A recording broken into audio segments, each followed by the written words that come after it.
Hey guys, welcome back to my YouTube channel. Sometimes I like to read the diagnostic statistical manual for fun.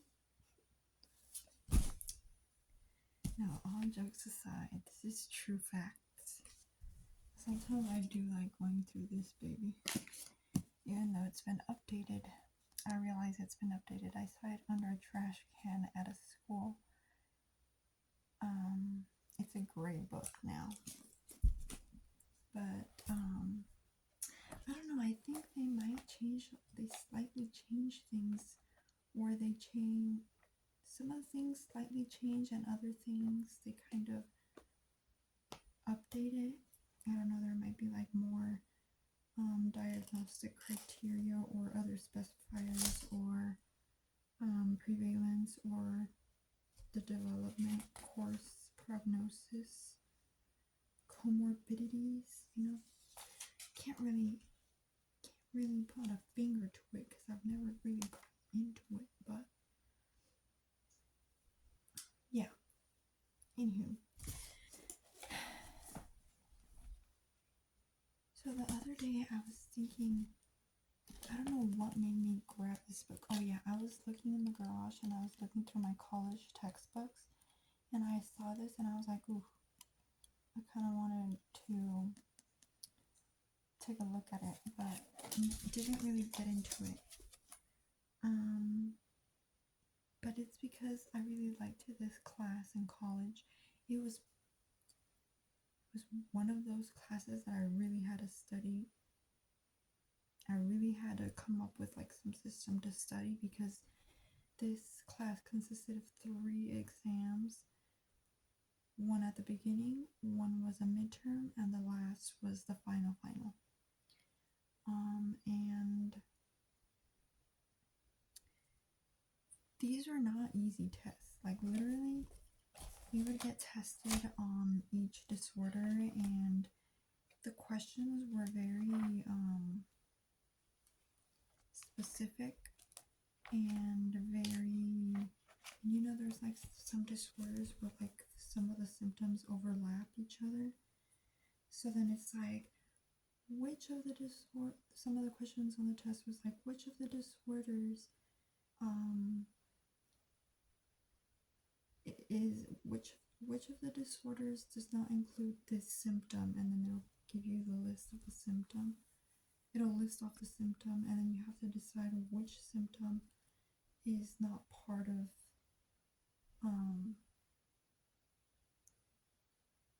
sorry, I phrased that wrong, but basically like a question would be, for example, which disorder does not have this symptom, and then it would give you like the list of the disorders. A, schizophrenia. B, let's see,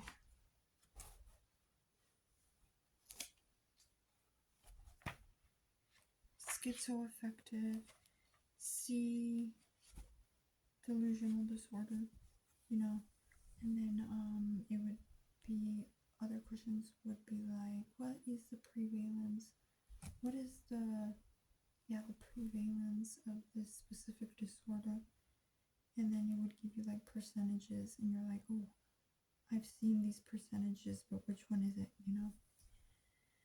I don't know if for the first test I didn't really study that much, and I ended up getting, I think it was a C, and I was like, crap. And I wanted an A in the class, but I also didn't want to fail, so I was like, okay, I have to study for these tests. And I was like, I went to all of the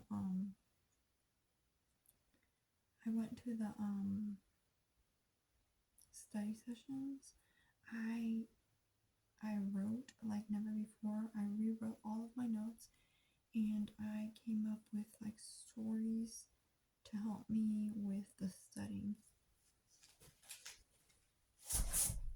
And okay, this binder was the binder I used to take to this, and I forgot what kind of classroom it is,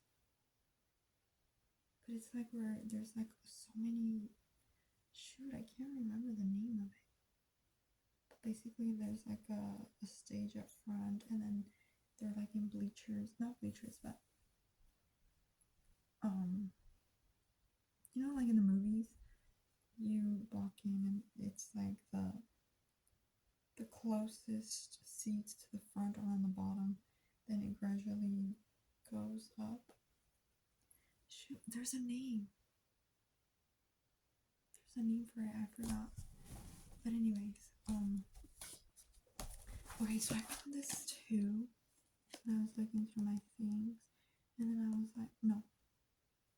I was looking through the things a while ago, and I got the book out, but then I was like, every now and then, like, I like just looking through it and reading it, and,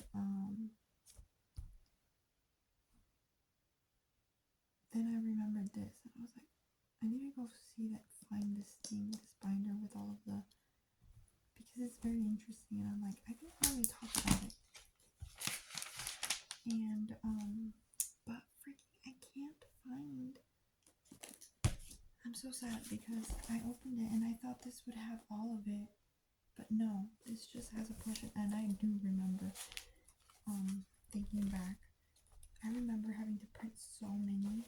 This is just, how can I say this? Unit 4, Part 3. Okay, this is one unit. One unit, and it covers some disorders. And there was 4 units in total, I think. And I only found 2 units. Unit 4 and 2. So then where's 1 and 3?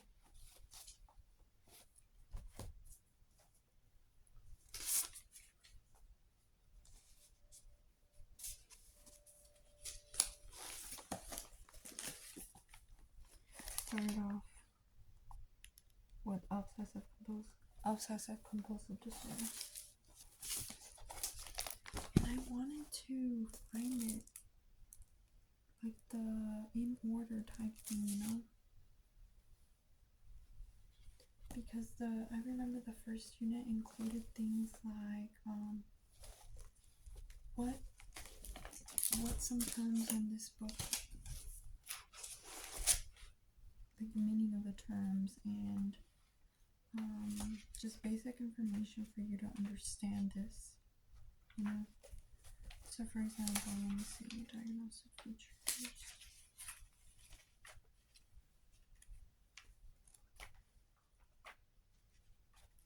So the first section,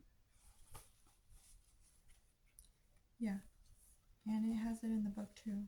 It has an introduction, use of the manual, cautionary statement for forensic use of DSM-5, use of the manual, 1118.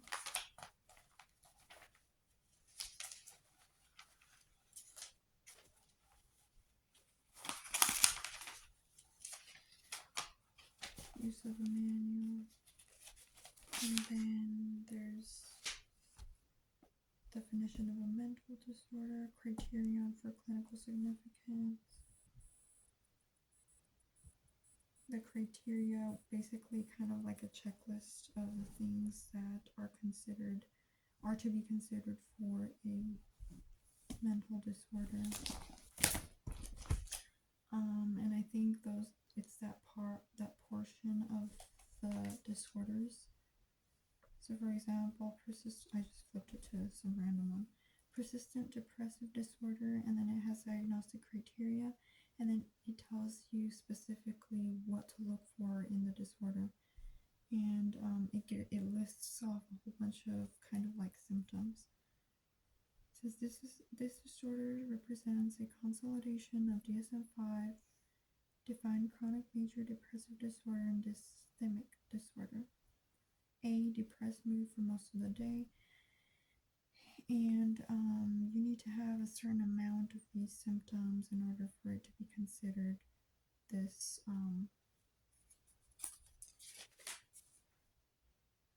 disorder.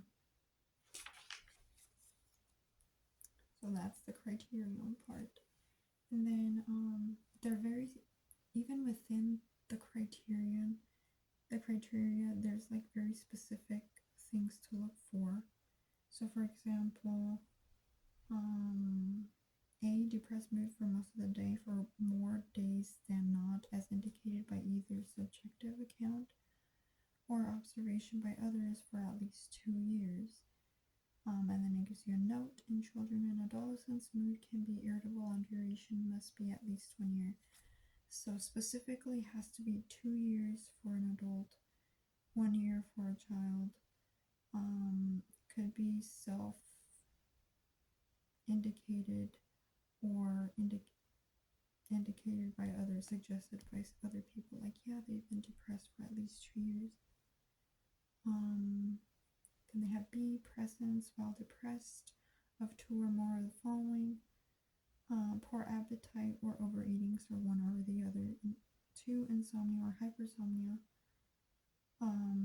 So even within this second criteria, you need to have at least 2 of them.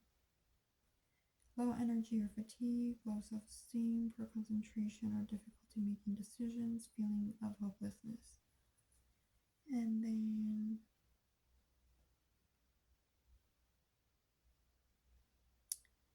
C, during the 2-year period, 1 year for children or adolescents, the disturbance to individual has never been without the symptoms in criteria A and B for more than 2 months at a time. And then, okay, so that's kind of like an example of the criterion, but then it asks you to specify even more specifically, is it with anxious distress, with mixed features, with melancholic features, atypical features, with mood congruent psychotic features, with mood incongruent psychotic features, with peripartum onset. And these are very specific terminologies, I guess we'd say. And then it has page number 2. Go to that page to read exactly what it is. So it says 184.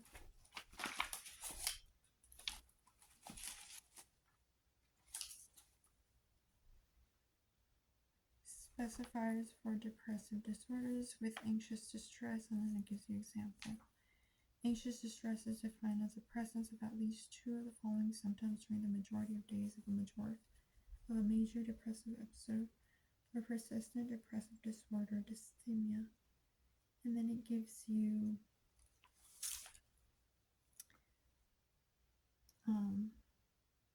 like the specifics of it. Feeling keyed up or tense, feeling unusually restless, difficulty concentrating because of worry, fear that something awful may happen, feeling that the individual might lose control of himself or herself. And then even then, you specify if it's current, like the severity. Is it mild, moderate to severe, or severe? So for each of those, whatever you experience, whatever that person experiences. So say for example, and this is, I might be wrong. So let's say for example, feeling keyed up or tense, that's one of the anxious distress symptoms. Is it mild? Oh no, sorry. I guess I read that wrong. Okay, so you specify the severity. If it's 2 symptoms, then it's mild, considered mild. If it's moderate, 3 symptoms. Moderate to severe, 4 or 5 symptoms. Severe, 4 or 5 symptoms. And then you have to specify if it's with mixed features.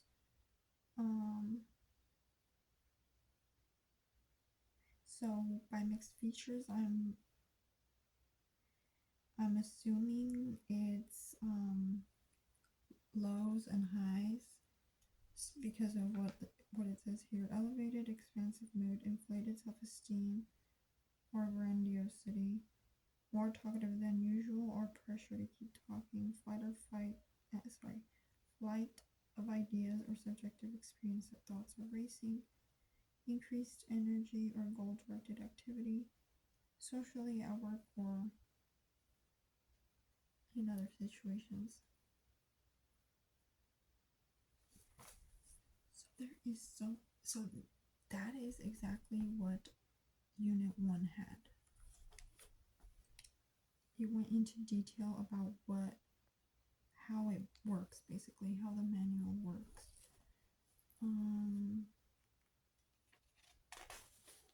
So yeah, criterion, diagnostic criterion, descriptors. They're the guidelines for making diagnosis.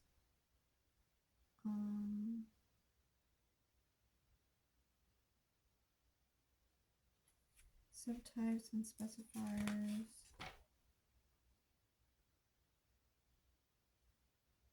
And then there's also that medication-induced movement disorders and other conditions that may be a focus of clinical attention. So there's also this thing where is it a mental disorder or is it drug-induced, so then that's like a thing in the manual too. You gotta look out for it. Is it like an actual disorder or is it drug-induced behavior?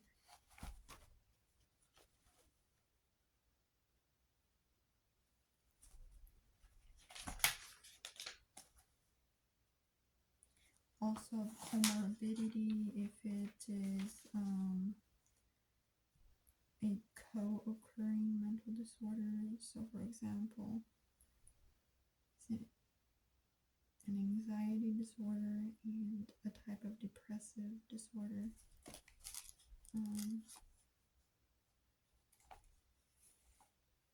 So yeah, some people do get diagnosed with like anxiety and depression and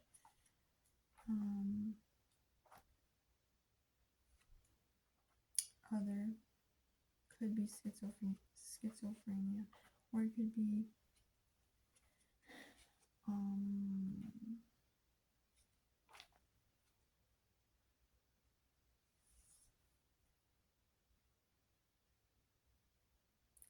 yeah, there is one, I believe, ADHD and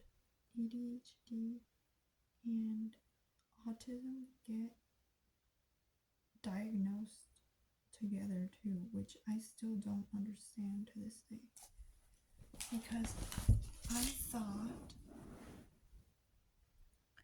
thought that if you had autism, you couldn't really have ADHD because they're like kind of polar opposites based on what I have read and stuff. But there's people that do get diagnosed with both, which I think there might be like some kind of overlap between the two. But some people might diagnose the same person with autism and others with ADHD. So, yeah. And then I also think tic disorder and OCD kind of get overlapped. I'm not sure if you could have OCD and the tic disorder. I feel like you could. There's also another one that I was gonna say.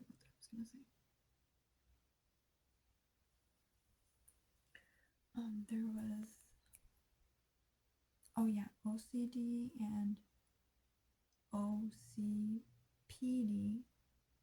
which OCD is obsessive compulsive disorder and OCPD is obsessive compulsive personality disorder, which I feel are similar but not. And I was looking into it.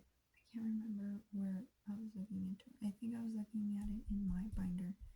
What I understand is that just because you have OCD doesn't mean you have the personality disorder. And if you have the personality disorder, doesn't mean you have obsessive compulsive disorder. But the tic disorder and OCD, I feel like you could have both.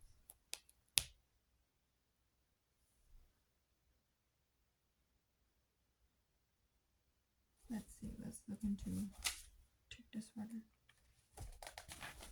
Oh, I'm right here.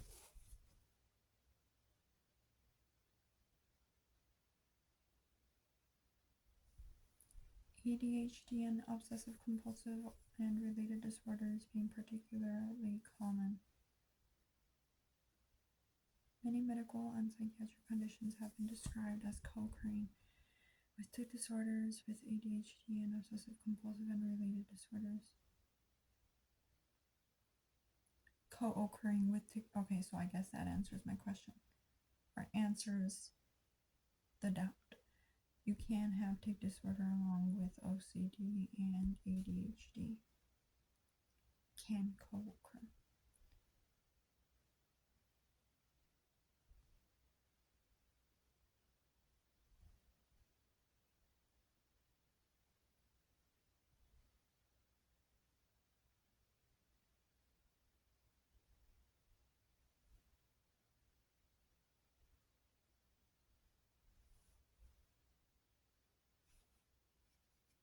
Oh, okay. Individuals with tic disorders can also have other movement disorders and other mental disorders such as depressive, bipolar, or substance use disorders. Okay.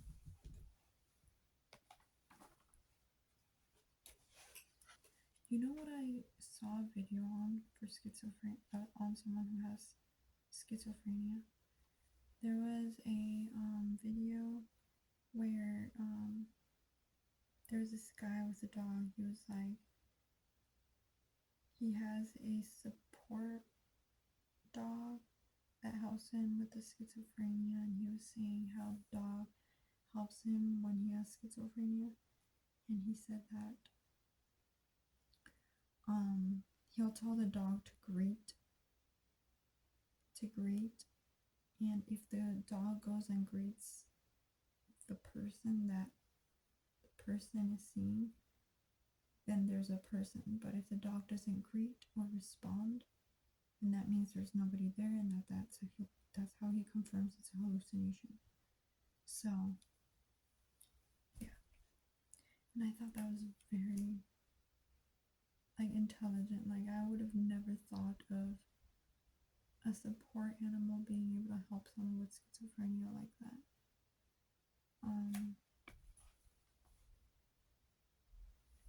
Yeah.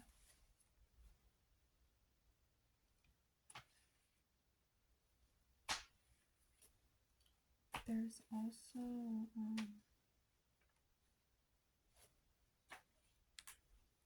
I think one of them, the reason why they say if it's drug induced is because sometimes the drugs, yeah, they can lead to hallucinations and this type of stuff, and give you symptoms of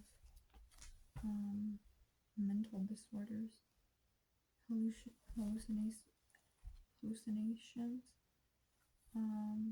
sensory hallucinations, delusions maybe, and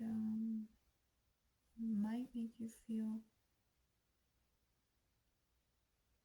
give you symptoms from depersonalization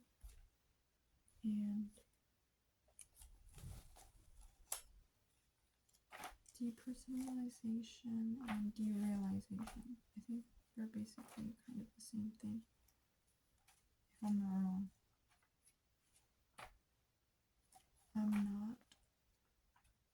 I'm just telling you guys what I learned and the things I know about mental disorders and stuff like that. I might be wrong, so don't hate me.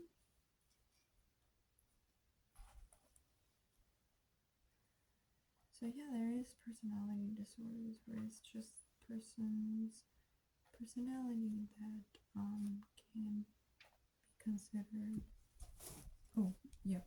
Here's a list: paranoid personality disorder, schizoid, schizotypal, antisocial, borderline, histrionic, narcissistic, avoidant, dependent, obsessive compulsive. C. Personality change due to another medical condition. Other specified personality disorder and unspecified personality disorder. That happens when there's clearly a personality disorder, but it doesn't fall under the other personality disorders. So that's kind of like how other mental disorders are. It's not quite, but it is. So then you fall under the unspecified category, or a more specific category, I would say. Yeah, let's read what it says. It's a category provided for two situations. When the individual's personality pattern meets the general criteria for a personality disorder, and traits of several different personality disorders are present, but the criteria for any specific personality disorder are not met. Or two, the individual's personality pattern meets the general criteria for a personality disorder, but the individual is considered to have a personality disorder that is not included in the DSM-5 classification. Passive-aggressive personality disorder would be an example.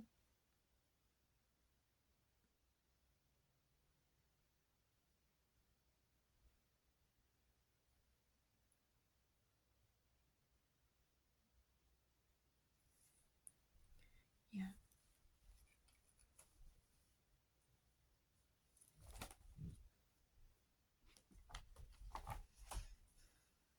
And there's like codes. I think these codes, I feel like this is the closest thing that's close to,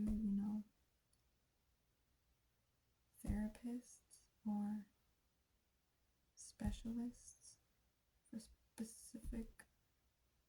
specialists for mental disorders.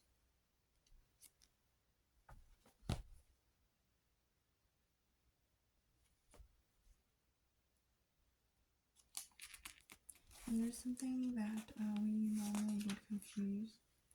A lot of people have been saying they're antisocial. I learned the hard way because I used to say this too. But if you're antisocial, you're going against society. And going against society means causing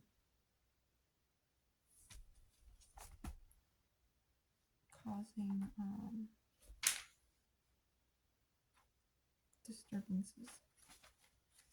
So let me tell you. Antisocial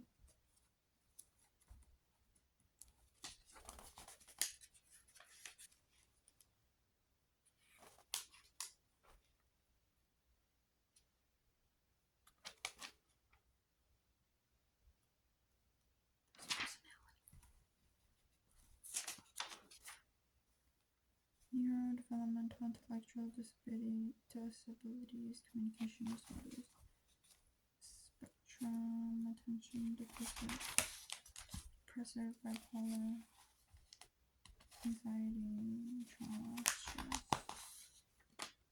sleep-wake, eating, dissociative, somatic, elimination. And then there's let me go to the personality ones first. Shoot, I don't see it.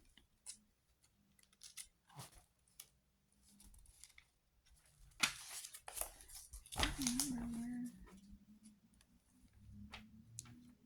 Okay, I found it. But I forgot where I was going with this. Antisocial is a pattern of disregard for and violation of the rights of others. And being antisocial actually means that you are kind of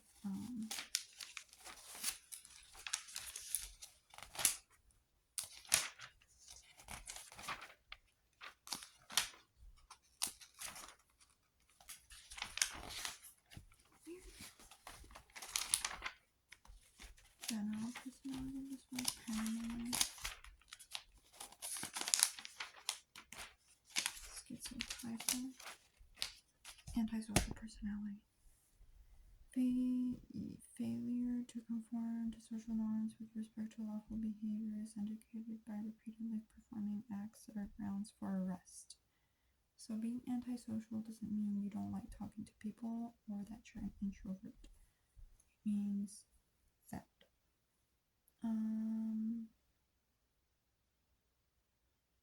Repeating lying, uses of aliases or coming others for personal profit or pleasure, impulsivity or failure to plan ahead, irritability and aggressiveness as indicated by repeated physical fights or assaults, reckless disregard for safety or self or others. So basically lacking safety is one of the biggest things I feel could wrap that up. Lacking safety for oneself and others, I think. Lack of remorse. And there's another thing I wanted to mention about personality disorders.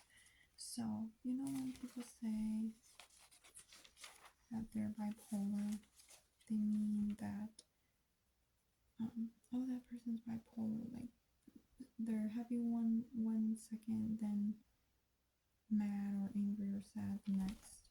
That's actually not bipolar. What you're actually thinking is borderline.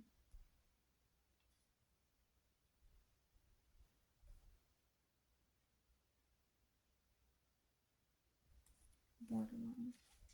Let's see what's borderline. And then we'll take a look into bipolar.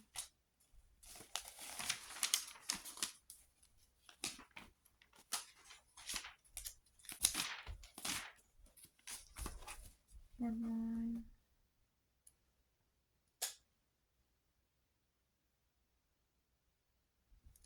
A pattern of unstable and intense interpersonal relationships characterized by alternating between extremes of idealization and devaluation. So basically, idealizing and then devaluing.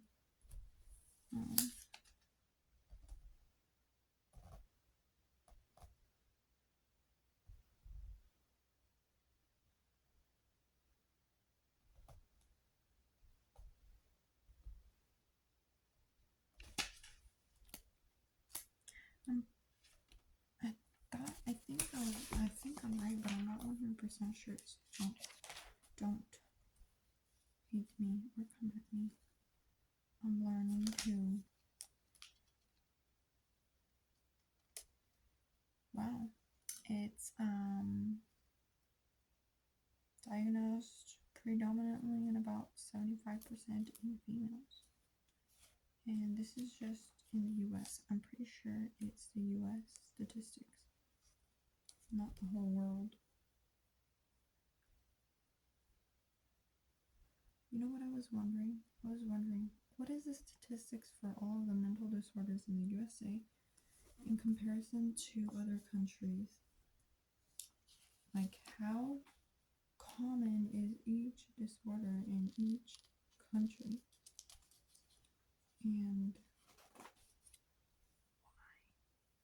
Or what could be factors, you know? Okay, so might be wrong.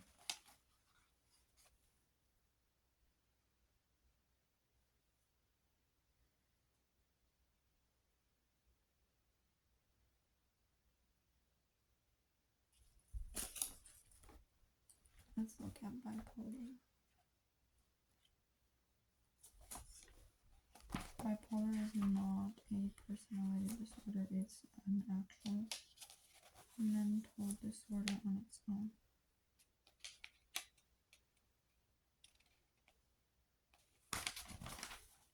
And there are spectrums, so just because you have a mental disorder doesn't mean you have it full blown.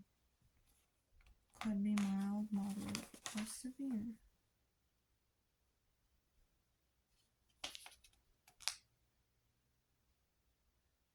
See, and things like hoarding disorder. Hoarding disorder is a disorder on its own. But I feel like it could also go hand in hand with obsessive compulsive disorder. And I think it could also go in hand with trichotillomania, which is hair pulling disorder, or excoriation skin picking disorder.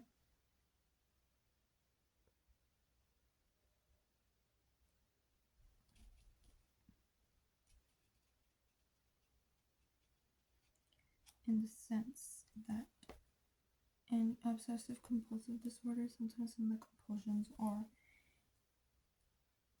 some of the obsessions are, and also if you have obsessive compulsive disorder, you could have obsessive where it's just focused on obsessions, where it's just more of like thinking things, or it could be just like compulsions where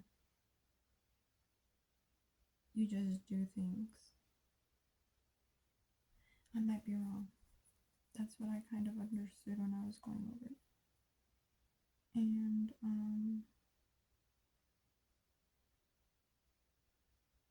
yeah, some of the obsessions could, for example, this is why I think they could go hand in hand. You have an obsession, you're thinking, oh, if I throw this thing out, I throw this newspaper out, something bad is going to happen. And then the compulsion would be, okay, I'm not going to throw it away, I'm going to keep it. And then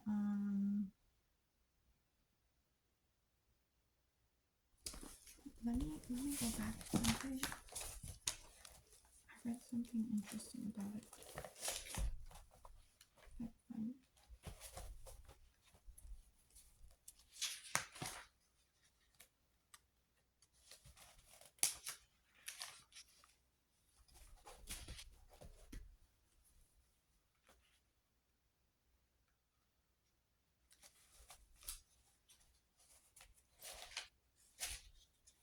Obsessions. Those with also obsessive compulsive disorder have either obsessions, compulsions, or both.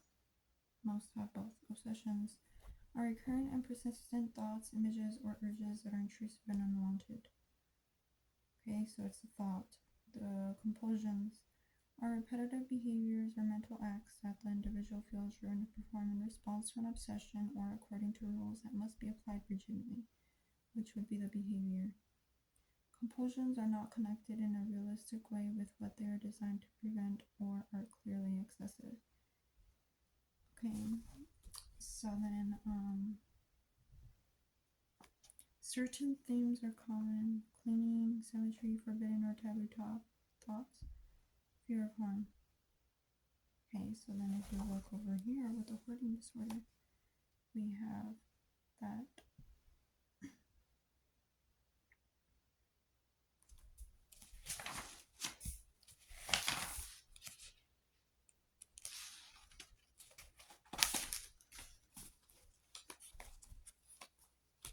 those with hoarding disorder have experienced long-standing difficulty discarding or parting with possessions regarding of their actual value.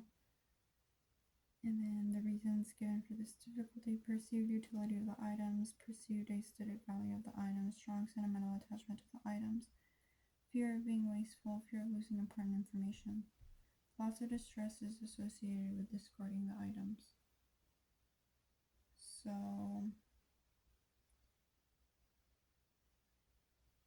newspapers, magazines, books, old clothing, bags, mail, paperwork. Okay, so obsessive compulsive disorder. Okay, the obsession. I don't want to throw this newspaper away because I feel like if I throw it away, something bad's going to happen, so I'm going to collect it. Next time I get a newspaper, think the same thing, so when I pile it next to that newspaper that I had in the corner, and then it happens again, and it happens again, and it happens again. And that's why I feel like it could be hoarding disorder. And it's not limited to that newspaper, because they could all of a sudden that person with OCD could all of a sudden think one day he or she could be using a pencil and the pencil breaks. And then they're going to throw it away, but then their mind is saying, no, don't throw it away. You're being wasteful. It's a waste of pencil. You need that pencil. If you throw it away, something bad's going to happen. So I feel like these things are going back and forth. So then that's why I feel like they can go hand in hand. Like some people with OCD could probably have hoarding disorder, but could those with hoarding disorder have OCD? Good question.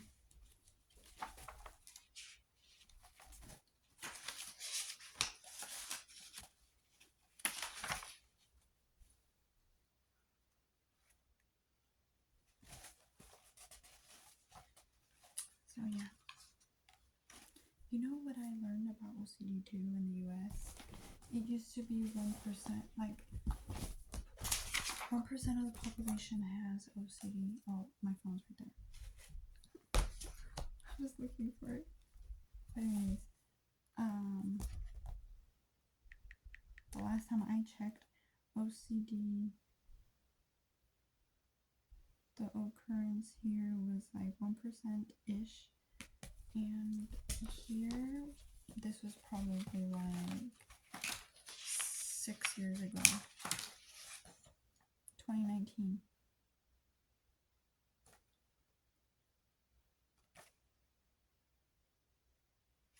Five years ago-ish, 5.5. Oh, and also Tourette's syndrome, which is could be, I don't know if tic disorder is the same thing as Tourette's syndrome. But also, yes, OCD and Tourette's syndrome also go hand in hand, I feel. And it says here, tic related. The individual has a current or past history of a tic disorder. 30% of cases with OCD have Tourette's syndrome. From that 1%, can you imagine? The 12-month prevalence of OCD in the US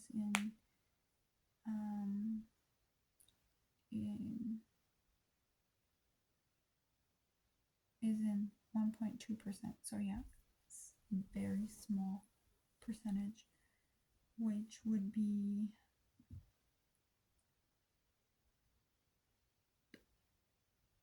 can't remember the amount of people.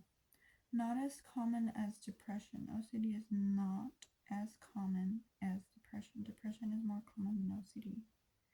I feel like if you have OCD, you could potentially have depression too. And let's see what Google says.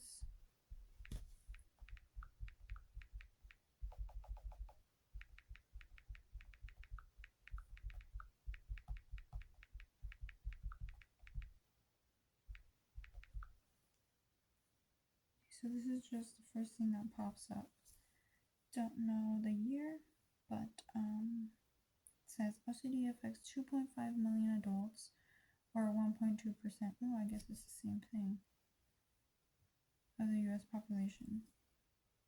At least 1 in 200, or 500,000 kids and teens have OCD. That's kids and teens. What about adults? This is around the same number of kids who are diagnosed with diabetes. On average, people are diagnosed with OCD when they are 19 years old.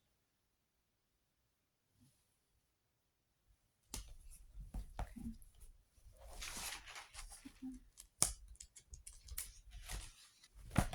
That's basically what it says here. Yeah. Personality disorders.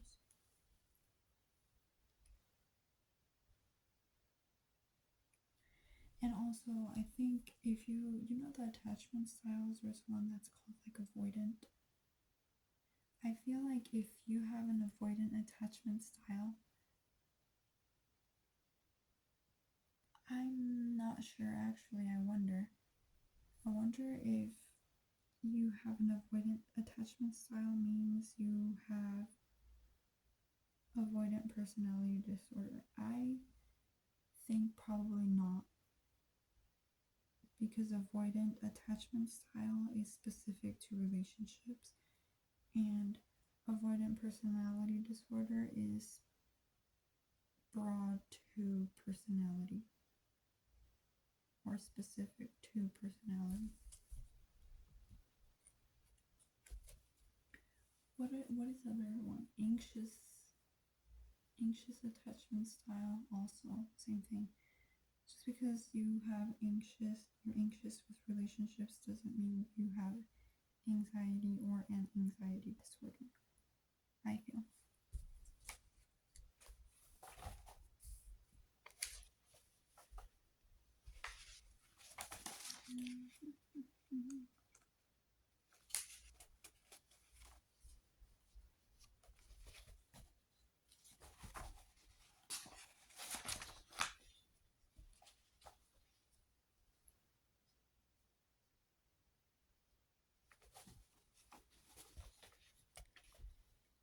Yeah, there's prognosis. So basically, prognosis is if it, no.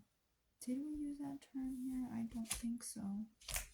Why am I saying prognosis? Probably because of the other class I took.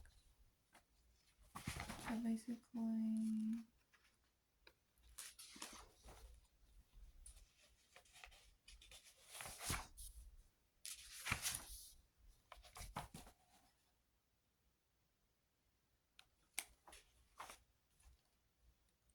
narcissistic personality disorder, histrionic.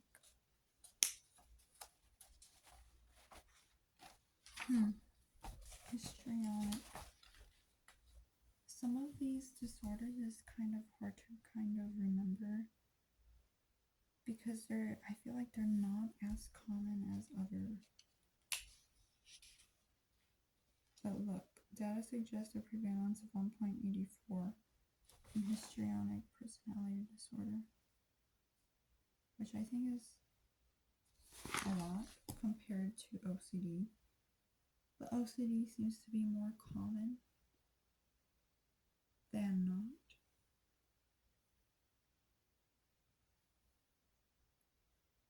Pattern of excessive emotionality and attention seeking.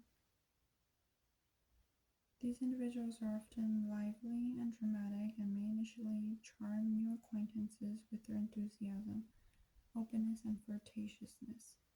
It seems a little bit like narcissism. As time goes on, though, most with histrionic personality disorder are accused of being phony by others because their emotions are seemingly turned on and off too quickly to be deeply felt. These individuals are uncomfortable when they are not the center of attention. Associated features supporting diagnosis: alienate friends, crave novelty, stimulation, excitement, and grow bored with their usual routine, cannot tolerate delayed gratification. Gestures and threats to get attention are common.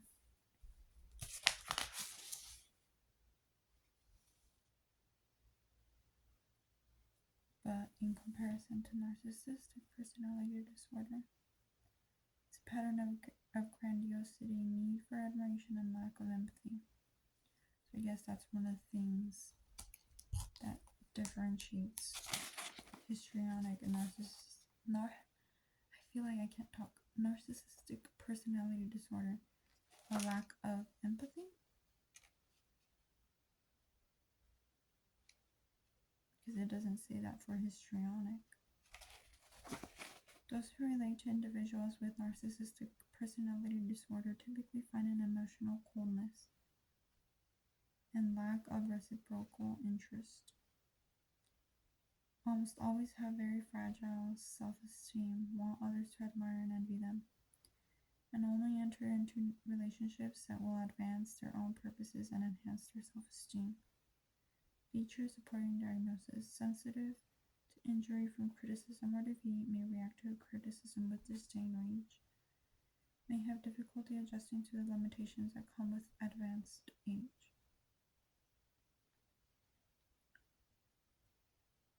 Prevalence. Estimates range from 0 to 6.2% in community samples. That's pretty high. 50% to 75% are male. Histrionic is women, right?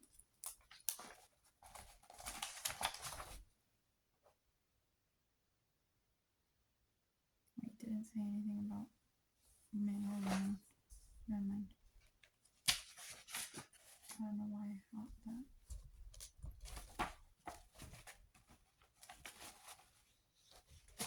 Avoidant, dependent,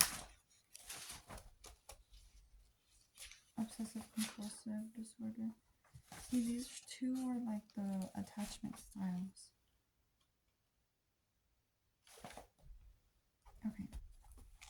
I'm gonna stop there. I can go on forever. I can go on forever. But I find it so interesting. The mental disorders, the symptoms, how you could have one disorder and also another and also another and be diagnosed with all these disorders. And then that's just like the diagnosis. Now the treatment is a totally different thing. It just gives some statistics on them.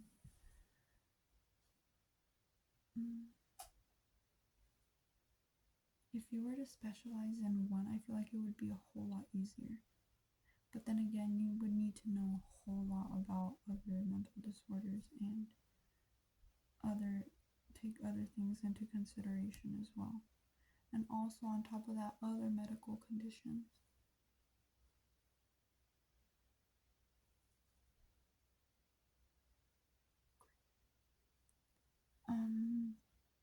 Okay, I'm gonna cut there, guys. Thanks for watching. Thanks for listening. I think I'm gonna do another one of these videos because that was fun.